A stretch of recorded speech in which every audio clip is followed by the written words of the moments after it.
Chapter 2. After class, I followed Alejandro for the rest of the day, seeing if the strange shift inside me would happen again. I had to find out if he was the key to bridging the gap between my emptiness and the ability to wield my own emotions. No demon had succeeded in changing their essence to become substantial enough to contain emotions and produce the threads that grew from the chest of ordinaries. Somehow my essence was pulled toward this boy like he was the one who could change me. I'd spent thousands of years reading languages of ordinaries and could recognize patterns and repetition and rhythm. I studied the way Alejandro and his interpreter communicated, sometimes getting the urge to hide behind a corner so he couldn't feel my intense gaze. But, other than the moment in the classroom when he seemed to look right at me, he showed no signs of sensing my presence. By the end of the day, my essence ached to have a conversation with him. I had a strange, pressing sensation that if he looked into my essence, if he spoke with me the same way he spoke with his interpreter, I would be able to share his emotions, experience them for myself. But to have a conversation with him, I would need to become visible. There was only one way for a demon to interact with the ordinaries on their level. I would have to possess a human body. I'd never possessed anyone over the thousands of years of my existence. Demon-possessed ordinaries had a scent of ammonia that burned my essence. Other demons took extreme measures to always have the shell of an ordinary available for possession, so they could experience the world with more influence. But from the stories of other demons, possession wouldn't make me capable of feeling emotions. It was just a suit that would restrict my movements and limit my ability to stay in the library after closing hours. The chance to have a conversation with Alejandro was worth the inconveniences. The final bell rang and the classrooms emptied. I followed the flow of conversation the way I tracked the meaning of a poem, letting the rhythm lead me, listening with my essence for the conversation I needed. A girl leaned against a wall, tears forming in her eyes as she studied the screen on her phone. No one is even looking at them, not a single like or comment. I would give anything for one viral video. If people could see what I'm doing, I know they would like it. Her friend patted her shoulder, the way I had imagined patting Mrs. Bach this morning. Maybe this next one. Don't give up. The girl pushed off the wall and went into the bathroom. I hesitated at the door, not because I couldn't walk through the door or squeeze my essence through the crack by the hinges, but because I needed to review my plan. I was going to offer this girl a deal, the way Cato Filius had taught me. Find something they desire more than anything in the world, and then dangle it in front of their noses. Make sure the contract is clear, binding, and signed. I'd seen the Father of Demons contracts. They were ironclad, small print, soul-claiming for eternity kind of documents. Not even a Hollywood lawyer could find a loophole in one of Cato Filius's contracts. That wasn't what I had in mind. Not with the end of the world plan coming to fruition. I didn't want to give up the freedom of my demon essence for the great battle. I didn't want to be trapped inside a human body until it was skewered on the battlefield. No, I just wanted a taste.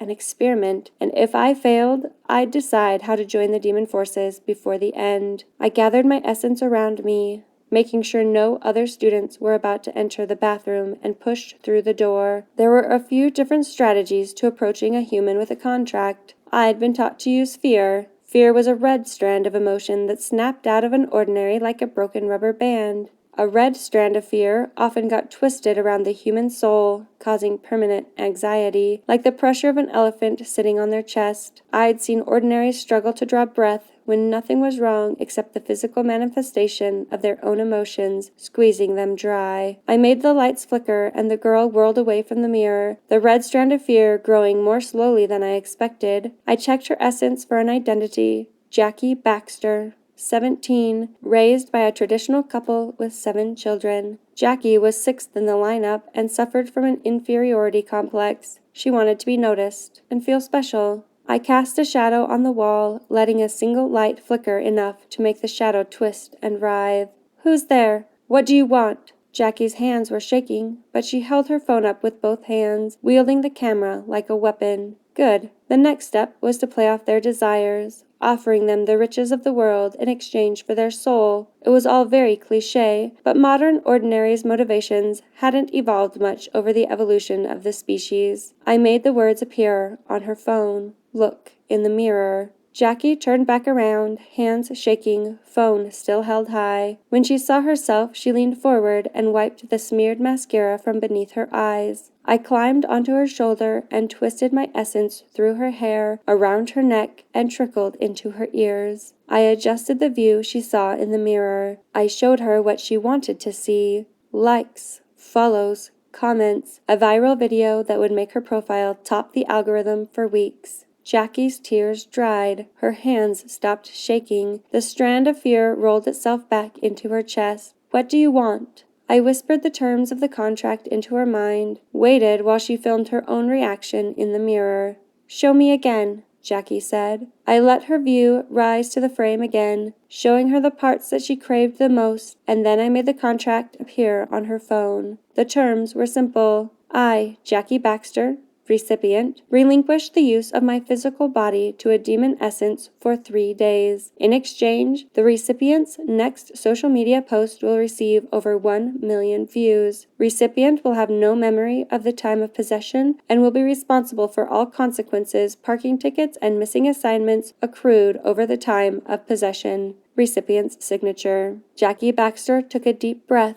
She couldn't see me, only the contract on her phone and the vision of the future in the mirror, but her eyes shone with a ravenous hunger I recognized. The views and likes need to be from actual accounts, no bots, and I don't want the video to go viral until I can remember it, not while I'm possessed. Jackie took the whole thing with a lot more acceptance than I was expecting. A quick check on her phone explained a lot. Her social media accounts were about strange, unexplainable things that had happened in the world, exposing the worst in people and showing how the unbelievable could be believed. Most of the videos were doctored to exaggerate the possibilities. Jackie already believed in angels, demons, ghosts, and extraterrestrial life, and she didn't care how she made people look to prove she was right, and now her belief was giving her a chance at going viral. "Oh, and I need my body back Thursday morning at dawn. Take it or leave it." I must have missed some of the lessons on demon possession. The others had always made it feel more one-sided, like the demon got all the benefits and the contract was full of tricks and small print that left the soul chained to the demon for eternity. But that wasn't how this interaction was going. This girl had a future as a defense attorney or a patent clerk. She knew how to keep her cool and read between the lines.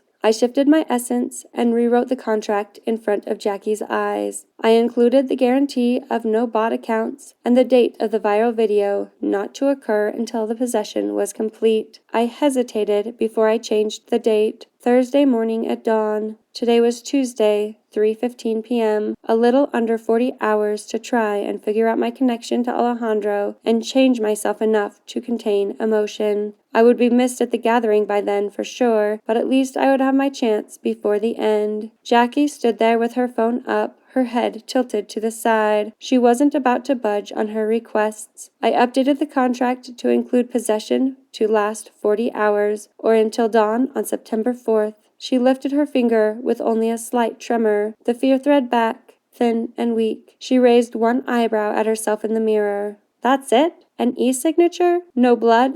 No magic Professor Umbridge quill?" I didn't answer.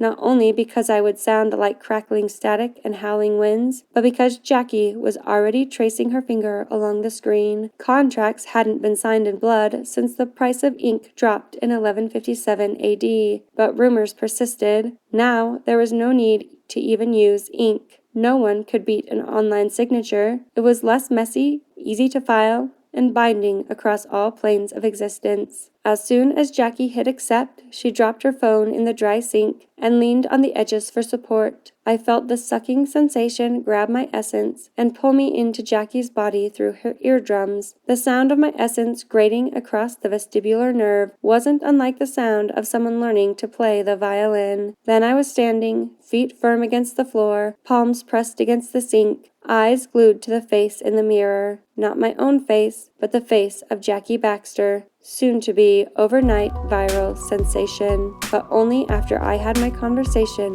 with Alejandro.